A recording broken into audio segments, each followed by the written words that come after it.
In the summer of 1919, America was on fire, and it wasn't from the heat. Racial violence erupted across the country, leaving a trail of destruction and loss that would change the course of history. But what sparked this chaos, and why did it become known as the Red Summer? Now, this isn't just a story of tragedy, it's also one of resilience and defiance. From Chicago to Washington, D.C., white mobs attacked black communities, and for the first time, black Americans fought back. This wasn't just random chaos, it was organized, systemic violence targeting African American communities. Yet, despite its significance, this tragic chapter has been brushed aside, buried in the back pages of history. A prelude to Red Summer. Roots of Red Summer were planted in the aftermath of World War I. With over 367,000 African Americans serving in the war, many returned with a new sense of pride and purpose. They had risked their lives for a country that promised liberty and justice, but instead of gratitude, they faced resentment and hostility. At the same time, the Great Migration saw over 500,000 black Americans move from the rural South to industrial cities in the North and Midwest. They sought better jobs, safer communities, and freedom from the oppressive grip of Jim Crow laws.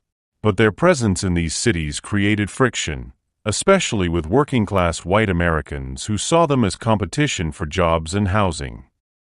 The major events. Let's break down the major events that defined Red Summer.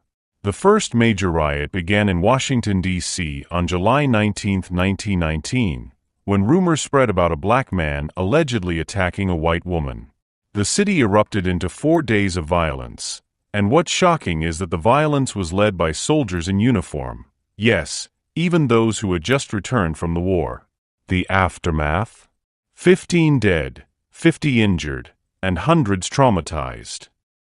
Then, things escalated in Chicago.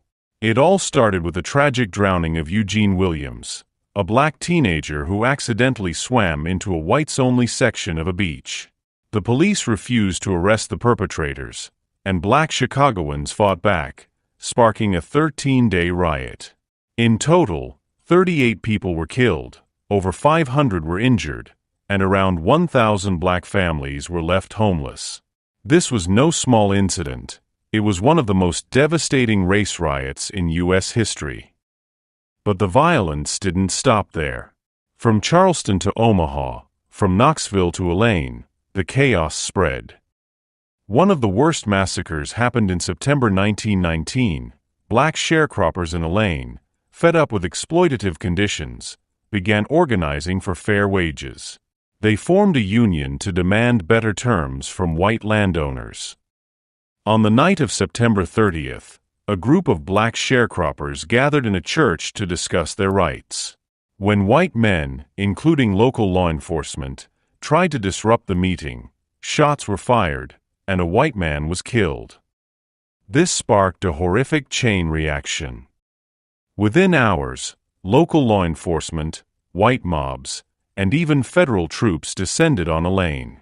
They weren't there to restore order, they came to exterminate. Entire families were slaughtered. Buildings were torched. Men, women, and children were hunted down across the countryside. The death toll ranged from 100 to 200 black lives lost, but some reports suggest even higher numbers and only 5 white men died, further showing the one-sided nature of this violence.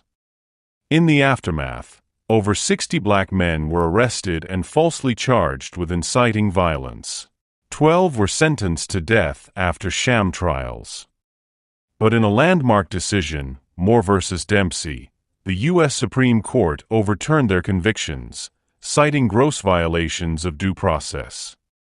Fear, power, and the politics of race. Now, the violence of Red Summer wasn't just about competition for jobs and space. That was just one of the many causes. It was also fueled by fear of change, fear of equality, and fear of revolution. The Great Migration, a massive movement of African Americans from the rural South to northern cities like Chicago, Detroit, and New York, fueled even more conflict. These migrants were searching for better opportunities, but their arrival threatened the status quo. Many white Northerners saw them as competitors for jobs and housing. Black workers were often given the lowest-paying, most grueling jobs, but that didn't stop white mobs from accusing them of stealing opportunities. And then there were the strikes. When white workers protested for better wages, employers used black workers as strikebreakers, further stoking racial animosity. It's crucial to understand that the violence of the Red Summer wasn't random. It wasn't just angry individuals acting out, it was coordinated. White mobs, police forces, and even government officials played a role in maintaining the racial hierarchy. Dozens of neighborhoods were vandalized. Hundreds of African Americans were killed. Entire communities were left in ruins. Yet, the authorities stood by, silent, or worse, complicit. After the 1917 Bolshevik Revolution in Russia, the U.S. entered its first Red Scare, a period of paranoia about communism. Many in power even began accusing black leaders and communities of spreading socialist propaganda. Black resistance. However, despite the terror, black Americans fought back. In Washington, D.C., African Americans were better prepared to defend themselves. Many black veterans, men who had served in World War I, organized to protect their neighborhoods. Armed with rifles, they made it clear they wouldn't allow white mobs to attack without a fight. Their courage was remarkable. For nearly a week, these veterans stood their ground, even as violence raged across the city. Despite their resistance, the violence continued. The federal government, just blocks away, did little to intervene. Law enforcement, overwhelmed and often siding with the white mobs, offered no real protection.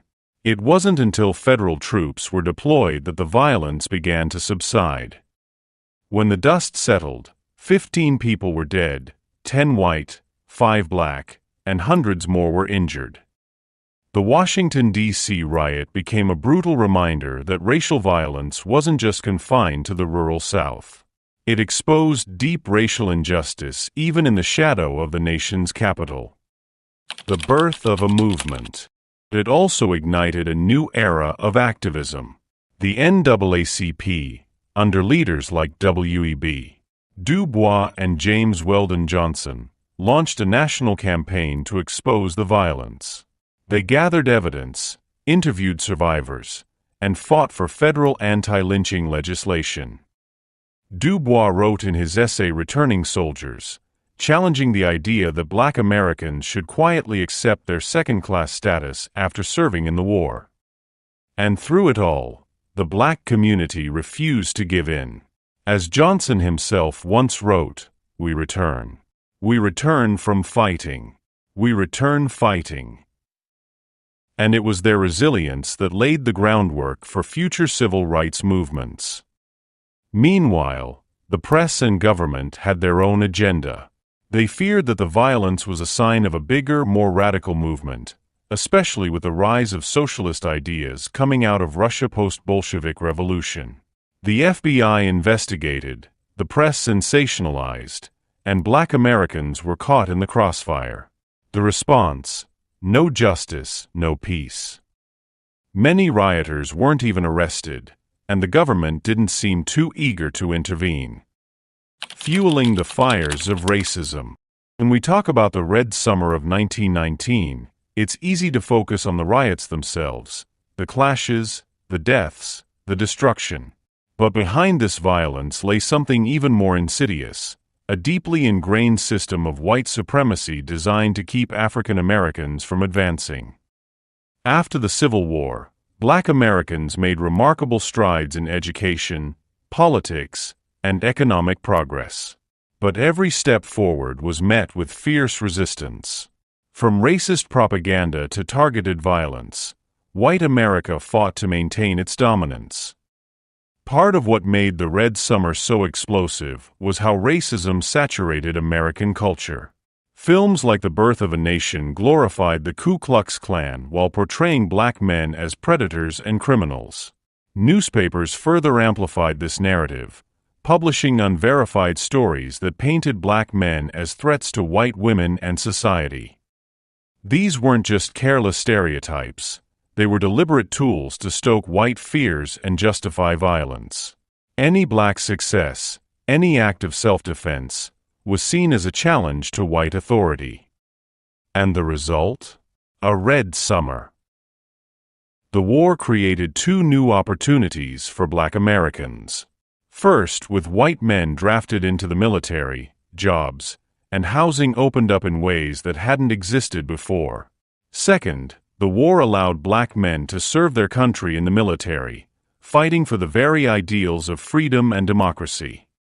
But this was deeply controversial. On one hand, military service was seen as an opportunity to prove that black people belonged in this nation as equals. On the other, it posed a haunting question: why risk your life for a country that refuses to protect yours? The 1919 Red Summer, the rise of black resistance movements, and the questions about loyalty, equality, and justice were just the beginning of a much larger struggle that would continue for decades. How do you think the experiences of black soldiers during World War I shaped the future of civil rights in America?